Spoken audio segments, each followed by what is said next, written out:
ओम नमः शिवाय। ओम नमो भगवते वासुदेवाय नमः। सावन मास की पुत्रदा एकादशी का हिंदुओं में बड़ा महत्व है।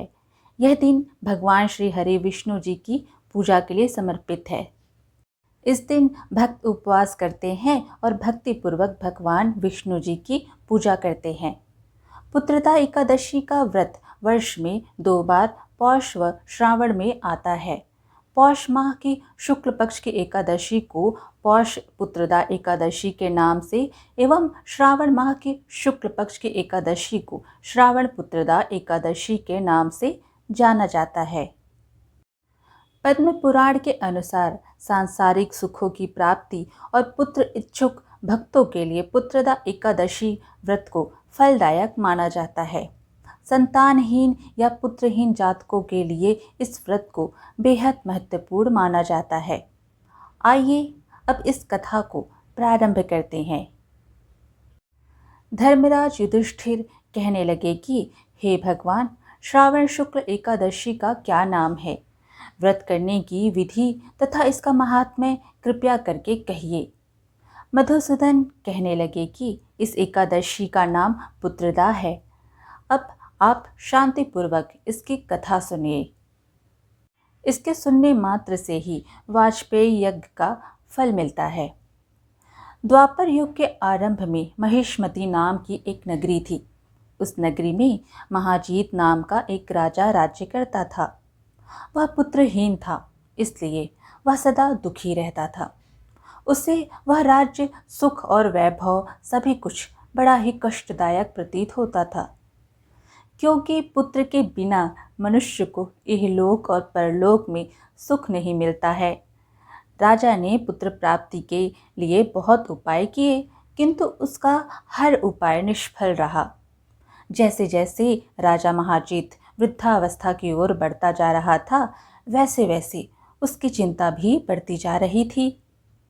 एक दिन राजा ने अपनी सभा को संबोधित करके कहा, ना तो मैंने अपने जीवन में कोई पाप किया है और ना ही अन्यायपूर्वक प्रजा से धन एकत्रित किया है, ना ही कभी प्रजा को कष्ट दिया है और ना कभी देवता और ब्राह्मणों का निरादर किया है। मैंने प्रजा का सदैव अपने पुत्र की तरह पालन किया है, कभी किसी से ईर्ष्या भाव की नहीं किया, सभी को एक समान समझा है।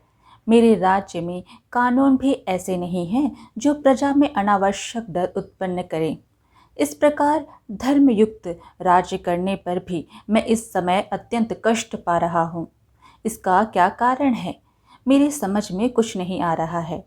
आप इस पर विचार करें कि इसका क्या कारण है और क्या इस जीवन में मैं इस कष्ट से मुक्त हो पाऊंगा। राजा के इस कष्ट के निवारण के लिए मंत्री आदि वन को गए, ताकि वहां जाकर किसी ऋषि मुनि को राजा का दुख बताकर कोई समाधान पा सके। वन में जाकर उन्होंने श्रेष्ठ ऋषि मुनियों के दर्शन किए। उस वन में वयोवृद्ध और धर्म के ज्ञाता महर्षि लोमश भी रहते थे। वे सभी जन महर्षि लोमश के पास गए। उन सब ने महर्षि लोमश को दंडवत प्रणाम किया और उनके सम्मुख बैठ गए।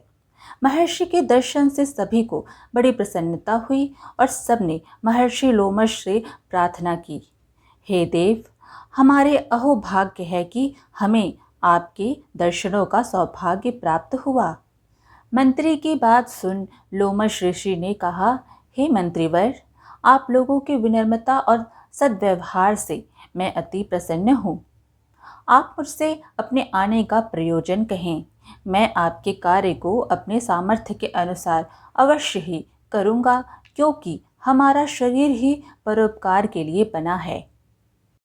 लोमश ऋषि के ऐसे मृदु वचन सुनकर मंत्री ने कहा, हे ऋषिवर, आप हमारी सभी बातों को जानने में ब्रह्मा से भी ज्यादा समर्थ हैं, अतः आप हमारे संदेह को दूर कीजिए। महिष्मती नामक नगरी के हमारे महाराज महाजीत बड़े ही धर्मात्मा व प्रजावत्सल हैं। वह प्रजा का पुत्र की तरह धर्मानुसार पालन करते हैं, किंतु फिर भी वे पुत्रहीन हैं। हे महामुनि, इससे वह अत्यंत दुखी रहते हैं। हम लोग उनकी प्रजा हैं, हम भी उनके दुख से दुखी हो रहे हैं, क्योंकि प्रजा का यह कर्तव्य है कि राजा के सुख में सुख माने और दुख में दुख माने। हमें उनके पुत्रहीन होने का अभी तक कारण ज्ञात नहीं हुआ है, इसलिए हम आपके पास आए हैं। अब आपके दर्शन करके हमको पूर्ण विश्वास है कि हमारा दुख अवश्य ही दूर हो जाएगा, क्योंकि महान पुरुषों के दर्शन मात्र से ही प्रत्येक कार्य की सिद्धि हो जाती है। अतः आप हमें बताने की कृपा करें कि किस विधान से हमारे महाराज पुत्रवान हो सकते हैं। हे ऋषिवर, यह आपका हम पर व हमारे राज्य की प्रजा पर बड़ा ही उपकार होगा। ऐसी करुणा प्रार्थना सुनकर लोमश ऋषि ने नेत्र बंद करके राजा के पूर्व जन्मों पर विचार करने लगे। कुछ पलों बाद उन्होंने विचार करके कहा, हे भद्रजनों, यह राजा पिछले जन्म में अत्यंत उद्दंड था तथा बुरे कर्म किया करता था। उस जन्म में यह एक गांव से दूसरे गांव में घूमा करता था। एक बार ज्येष्ठ माह के शुक्ल पक्ष की एकादशी के दिन की बात है। यह 2 दिन से भूखा था। दोपहर के समय एक जलाशय पर जल पीने गया। उस स्थान पर उस समय ब्याई हुई एक गाय जल पी रही थी। राजा ने उसको प्यासी ही भगा दिया और स्वयं जल पीने लगा। हे श्रेष्ठ पुरुषों, इसलिए राजा को यह कष्ट भोगने पड़ रहे हैं। एकादशी के दिन की भूखा रहने का फल यह हुआ कि इस जन्म में यह राजा है और प्यासी गाय को जलाशय से भगाने के कारण पुत्रहीन है। यह जान सभी सभासद प्रार्थना करने लगे, हे ऋषि श्रेष्ठ, शास्त्रों में ऐसा लिखा है कि पुण्य से पाप नष्ट हो जाते हैं। अतः कृपया करके आप हमें कोई ऐसा उपाय बताइए जिससे हमारे राजा के पूर्व जन्म के पाप नष्ट हो जाएं और उन्हें पुत्र रत्न की प्राप्ति हो। सभासदों की प्रार्थना सुनकर लोमश मुनि ने कहा, हे श्रेष्ठ पुरुषों, यदि तुम सब श्रावण माह के शुक्ल पक्ष की पुत्रदा एकादशी का व्रत और रात्रि जागरण करो और उस व्रत का फल राजा के निमित्त कर दो, तो तुम्हारे राजा के यहाँ पुत्र उत्पन्न होगा। राजा के सभी कष्टों का नाश हो जाएगा।